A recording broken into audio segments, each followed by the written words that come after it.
সবাইকে শুভ রাত্রি। আমার চ্যানেলে স্বাগতম।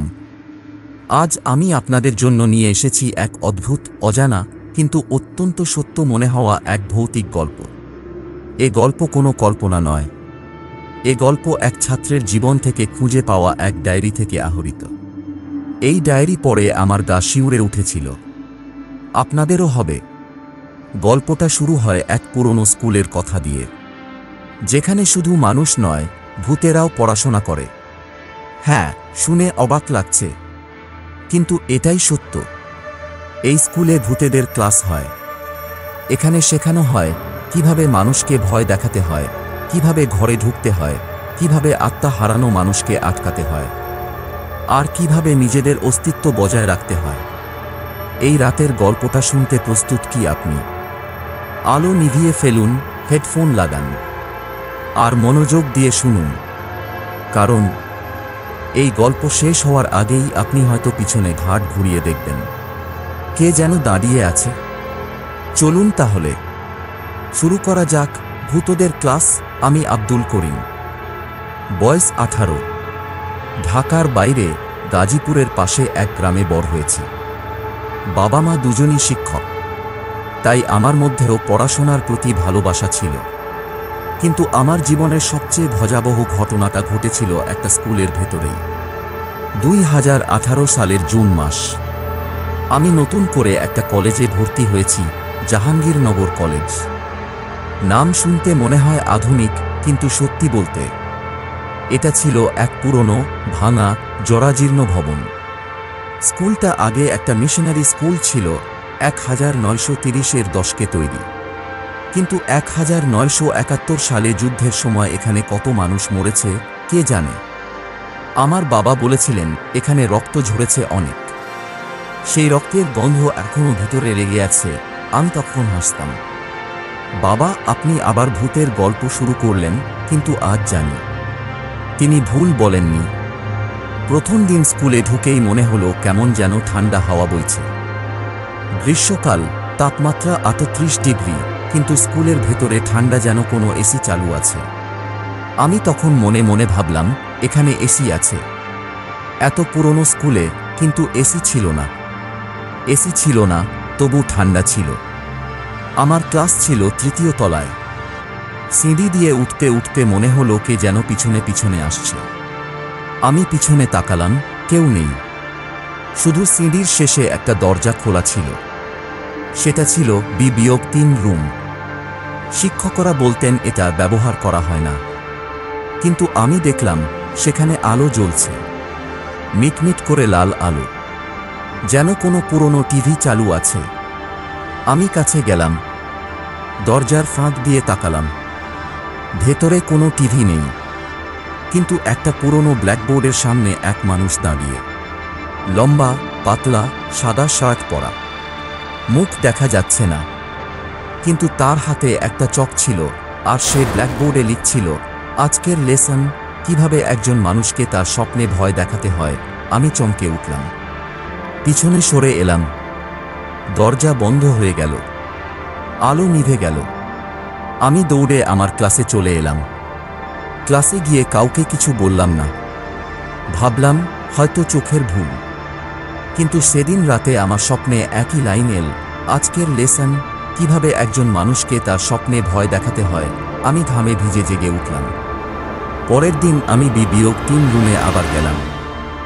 দরজা খোলা ছিল না, তবে জানালা দিয়ে দেখলাম ভেতরে একটা ডেস্কের নিচে কিছু পড়ে আছে। আমি জানালা ঠেলে ঢুকলাম। ভেতরে ধুলো, মাস্কার জাল, আর একটা পুরনো ব্যাগ। ব্যাগটা খুললাম। ভেতরে একটা ডায়েরি। ডায়েরির প্রথম পাতায় লেখা, এই ডায়েরি পড়বেন না। আপনি যদি পড়েন, তাহলে আপনি ভূতেদের ক্লাসের অংশ হয়ে যাবেন। আমি হাসলাম, কি বাজে কথা ভাবলাম, তবু পড়া শুরু করলাম। ডায়েরির মালিকের নাম ছিল তানভীর হাসান। সে 2015 সালে এই কলেজে পড়ত। ডায়েরির প্রথম এন্ট্রি, 12 জুলাই 2015। আজ আমি প্রথমবার দেখলাম B-3 রুমে, রাত 12টার পর। আমি লাইব্রেরি থেকে বই ফেরত দিতে গিয়েছিলাম। দেখলাম ভেতরে আলো জ্বলছে, ভেবেছিলাম কেউ ভুল করে আলো জ্বালিয়ে রেখে গেছে, কিন্তু ভেতরে ঢুকে দেখি ক্লাসরুমে 12টা ছাত্র বসে আছে, কিন্তু তাদের মুখ নেই, শুধু কালো ফাঁকা জায়গা। আর সামনে এক শিক্ষক ক্লাস নিচ্ছেন। তিনি বললেন, আজ আমরা শিখব কিভাবে একজন মানুষকে তার ঘুমের মধ্যে আটকাতে হয়। আমি পালালাম, কিন্তু রাতে আমার ঘুম হলো না। আমি জেগে আছি, কিন্তু শরীর নড়ছে না। কে যেন আমার বুকে বসে আছে। আমি চিৎকার করতে চাই, কিন্তু গলা থেকে কিছু বেরোয় না।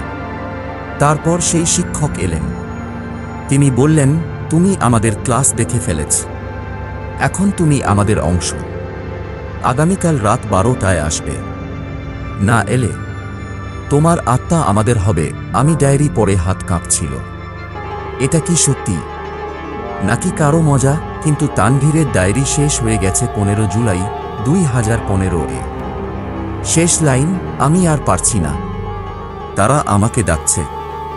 আমি যাচ্ছি। যদি কেউ এই ডায়েরি পায় তাহলে সাবধান। ভূতেদের ক্লাস সত্যি, আর তারা নতুন ছাত্র খুঁজছে।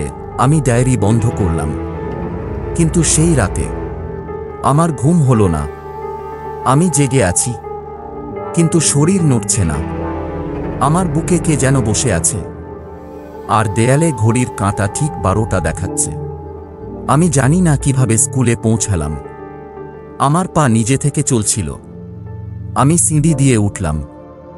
B-3 রুমের দরজা খোলা। ভেতরে আলো জ্বলছে, লাল। আমি ঢুকলাম। ক্লাসরুমে 12টা ছাত্র বসে আছে। তাদের মুখ নেই, শুধু কালো ফাঁকা জায়গা। তাদের চোখের জায়গায় ছোট ছোট সবুজ আলো জ্বলছে। তারা কোনো শব্দ করছে না, কিন্তু আমার মাথার ভেতরে কে যেন বলছে, তুমি আসছো, তুমি আমাদের ছাত্র।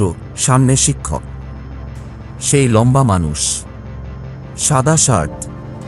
তার মুখ আমি দেখতে পাচ্ছি না, কারণ তার মাথার জায়গায় ছিল না মুখ, ছিল একটা পুরনো ব্ল্যাকবোর্ড। হ্যাঁ, তার মাথা ছিল একটা ব্ল্যাকবোর্ড, আর সেখানে লেখা ছিল, স্বাগতম আব্দুল করিম, তুমি আজ থেকে আমাদের ক্লাসের ছাত্র।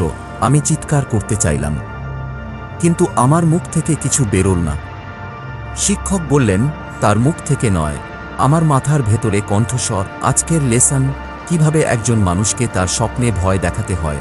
তারপর তিনি ব্ল্যাকবোর্ডে লিখলেন, প্রথমে তাকে ঘুম পাড়াতে হবে, তারপর তার মনের ভেতর ঢুকতে হবে, তার সবচেয়ে ভয়ানক স্মৃতি খুঁজে বার করতে হবে, সেটাকে বড় করে তুলতে হবে, তাকে স্বপ্নে মেরে ফেলতে হবে, কিন্তু মরতে দেবে না, কারণ মৃত্যু তাকে মুক্তি দেবে। আমাদের কাজ হলো ভয় দেখানো, চিরকালের জন্য। তারপর তিনি আমার দিকে তাকালেন। আব্দুল, তুমি প্রথম অ্যাসাইনমেন্ট পাবে। তোমার বন্ধু রাফি, তুমি তাকে আজ রাতে ভয় দেখাবে। সফল হলে তুমি আমাদের ক্লাসে থাকবে, ব্যর্থ হলে তোমার আত্মা আমাদের হবে। আমি জেগে উঠলাম। আমার বিছানায়। ভোর হয়ে গেছে, কিন্তু আমার হাতে একটা কাগজ, তাতে লেখা, রাফি, আজ রাতে। স্বপ্নে রাফি আমার সবচেয়ে ভালো বন্ধু। আমরা একসাথে স্কুলে যাই, খেলি, গল্প করি। কিন্তু সেদিন আমি তাকে দেখলাম, ভয় পাচ্ছে। কি হয়েছে জিজ্ঞেস করলাম। গত রাতে আমার ভয়ানক স্বপ্ন হয়েছে, বলল রাফি। আমি এক অন্ধকার ঘরে ছিলাম। কে যেন আমার নাম ধরে ডাকছিল। আমি দরজা খুলতে গেলাম, কিন্তু দরজার বাইরে তুমি দাঁড়িয়েছিলে। তোমার চোখ থেকে রক্ত পড়ছিল। তুমি বললে, আমি মরে গেছি। তুমি পরের বারের জন্য প্রস্তুত। আমি থমকে গেলাম। আমি তো রাতে তাকে স্বপ্নে ঢুকিনি। আমি চেষ্টা করেছিলাম, কিন্তু কিছু হয়নি। তবে কি আমার মন নিজে থেকে কাজ করেছে? রাতে আমি আবার B-3 রুমে গেলাম। শিক্ষক বললেন, তুমি ব্যর্থ হয়নি, তুমি শুধু শুরু করেছ। তোমার মন এখন আমাদের কন্ট্রোলে। তুমি যা ভাববে তা স্বপ্নে রূপ নেবে। রাফি, তোমার ভয় প্রক্সিমিটির কারণে তোমার মনের ছায়া দেখেছে। এটা ভালো। এটা মাস্টারির প্রথম ধাপ। তারপর তিনি আমাকে একটা কালো চক দিলেন। এটা দিয়ে তুমি স্বপ্নে লিখতে পারবে। আগামীকাল রাতে রাফির স্বপ্নে ঢুকবে। তাকে একটা বার্তা লিখবে ভূতেদের ক্লাস সত্যি। আর তুমি পরের বারের জন্য প্রস্তুত। আমি কাঁপছিলাম, কিন্তু আমি জানতাম আমার আর কোনো পথ নেই। পরের রাতে আমি রাফির স্বপ্নে ঢুকলাম। আমি দেখলাম সে এক পুরনো স্কুলে হাঁটছে। আমি তার পিছনে পিছনে চললাম। তারপর আমি চক দিয়ে দেয়ালে লিখলাম, ভূতেদের ক্লাস সত্যি, আর তুমি পরের বারের জন্য প্রস্তুত। রাফি পিছনে তাকাল। সে আমাকে দেখল। তার চোখ ছাই হয়ে গেল। সে চিৎকার করল, করিম, তুমি কেন এখানে? তুমি তো মারা গেছো। আমি কিছু বলতে পারলাম না।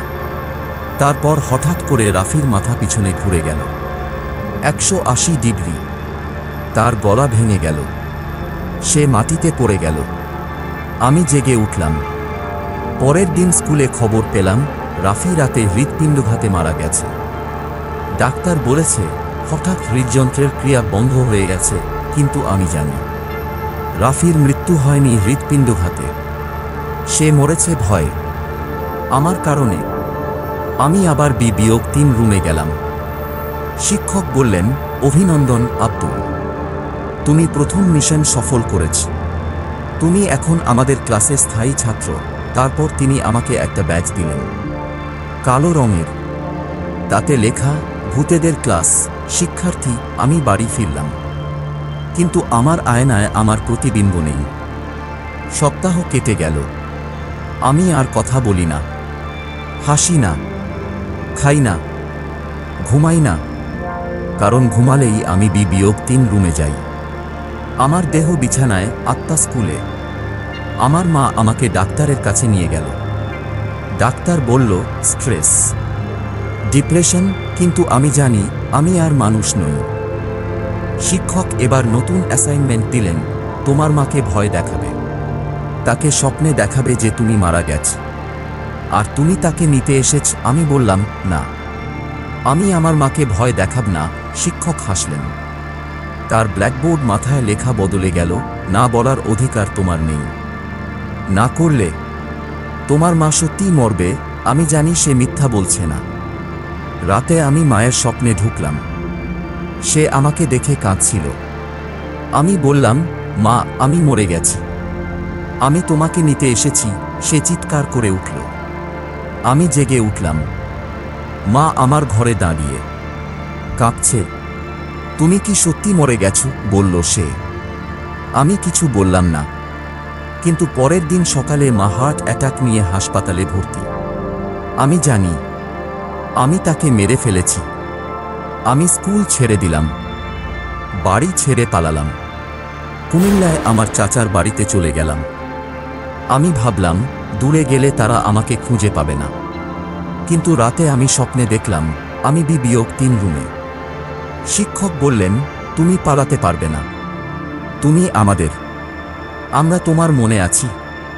তুমি যেখানেই যাও আমরা তোমার স্বপ্নে আসব। আমি চিৎকার করলাম, আমি ছাড়া চাই। শিক্ষক বললেন, একমাত্র উপায় আরেকজনকে আমাদের ক্লাসে নিয়ে আসবে। তুমি যদি আরেকজনকে আনতে পারো তাহলে তোমার আত্মা মুক্ত হবে। আমি ভাবলাম, কাকে আনব? তখন মনে পড়ল আমার ছোট বোন নাদিয়ার কথা। সে মাত্র 12, স্কুলে নতুন ভর্তি হয়েছে। আমি ফিরে এলাম ঢাকায়। আমি নাদিয়াকে বললাম, তুমি কি রাতে আমার সাথে স্কুলে যাবে? সে বলল, কেন? আমি তোমাকে একটা রহস্য দেখাব। সে রাজি হল। রাত 12টা। আমি নাদিয়াকে নিয়ে B-3 রুমে ঢুকলাম। আমি বললাম, এখানে ভূতের ক্লাস হয়, তুমি দেখবে। নাদিয়া হাসল।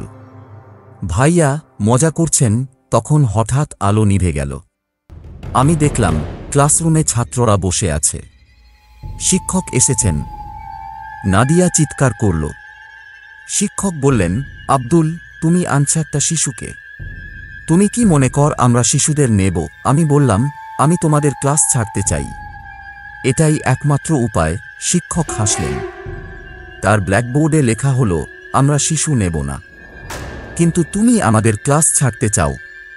তাহলে আরেকটা শর্ত আছে। কি শর্ত? তুমি নিজেকে ত্যাগ করবে। তোমার দেহ আমাদের হবে, তোমার আত্মা মুক্ত হবে, কিন্তু তুমি হবে আমাদের শিক্ষক। আমি থমকে গেলাম। আমি শিক্ষক হব, আমি রাজি হলাম। শিক্ষক বললেন, তোমার শেষ পরীক্ষা। তুমি নিজের স্বপ্নে ঢুকবে আর নিজেকে মেরে ফেলবে। কারণ শুধু মৃত্যু নয়, আত্মবিশ্বাস ভাঙাই আসল ভয়। আমি ঘুমালাম, নিজের স্বপ্নে ঢুকলাম। আমি নিজেকে দেখলাম, আমি বিছানায় শুয়ে আছি। আমি তার গলা চেপে ধরলাম। তার মুখ নীল হয়ে গেল। সে মারা গেল। আমি জেগে উঠলাম। আমার দেহ মাটিতে পড়ে আছে। আমি আত্মা হয়ে দাঁড়িয়ে আছি। শিক্ষক এসে বললেন, অভিনন্দন, তুমি মুক্ত। কিন্তু এখন তুমি আমাদের শিক্ষক। তোমার মাথায় এখন ব্ল্যাকবোর্ড। তুমি নতুন ছাত্রদের শিখাবে। আমি আমার মাথা স্পর্শ করলাম। হ্যাঁ, এখন আমার মাথা একটা ব্ল্যাকবোর্ড। আমি সামনে দাঁড়ালাম। ছাত্ররা বসে আছে, তাদের মুখ নেই। আমি ব্ল্যাকবোর্ডে লিখলাম, আজকের লেসন, কিভাবে একজন মানুষকে তার স্বপ্নে ভয় দেখাতে হয়। এখন আমি আর কথা বলি না, আমি শুধু লিখি। আমি আবার সেই ডায়েরিটা খুঁজে পেয়েছি। আমি সেটায় আমার গল্প লিখেছি। আর সেটা আবার -3 রুমের ডেস্কের নিচে রেখে এসেছি। কারণ আমি জানি কেউ না কেউ সেটা পাবে। আর তারপর সে আমাদের ক্লাসে আসবে। আমি এখন শিক্ষক। আমি এখন ভূত। আমি এখন অমর, কিন্তু মুক্ত নই। কারণ ভূতেদের ক্লাস কখনো শেষ হয় না। আপনি যদি এই গল্প শুনছেন, তাহলে সম্ভবত আপনি আমার ডায়েরি পেয়েছেন। আপনি কি প্রস্তুত? রাত 12টায় কি আপনি -3 রুমে আসবেন? কারণ আমরা আপনাকে ডাকছি। আমরা নতুন ছাত্র খুঁজছি। আমরা ভূত। আর আমাদের ক্লাস চলছে চিরকালের জন্য। কেমন লাগলো গল্পটা? আপনি কি এখনো আলো নিভিয়েছেন, হেডফোন খুলেছেন, নাকি আপনি এখনো শুনছেন? মনে রাখবেন, ভূত শুধু অন্ধকারে থাকে না। সে থাকে আপনার স্বপ্নে, আপনার মনে, আপনার ডায়েরির পাতায়। যদি আপনার কাছে কখনো এমন একটা ডায়েরি পড়ে যায় যেখানে লেখা আছে ভূতেদের ক্লাস, তাহলে সেটা পড়বেন না। কারণ পড়লেই আপনি তাদের অংশ হয়ে যাবেন। আমার চ্যানেলটি লাইক করুন, শেয়ার করুন আর সাবস্ক্রাইব করুন। কারণ পরের গল্পটা হতে পারে ভূতেদের এক্সাম। আর হ্যাঁ, রাতে ঘুমানোর আগে দরজা জানালা ভালো করে বন্ধ করুন। কারণ কে জানে, কে যেন আপনার স্বপ্নে ঢুকতে চাইছে। আমি আবার বলছি, ভূতেদের ক্লাস চলছে আর তারা নতুন ছাত্র খুঁজছে। সবাইকে শুভ রাত্রি। আমি চলে যাচ্ছি ক্লাস নিতে।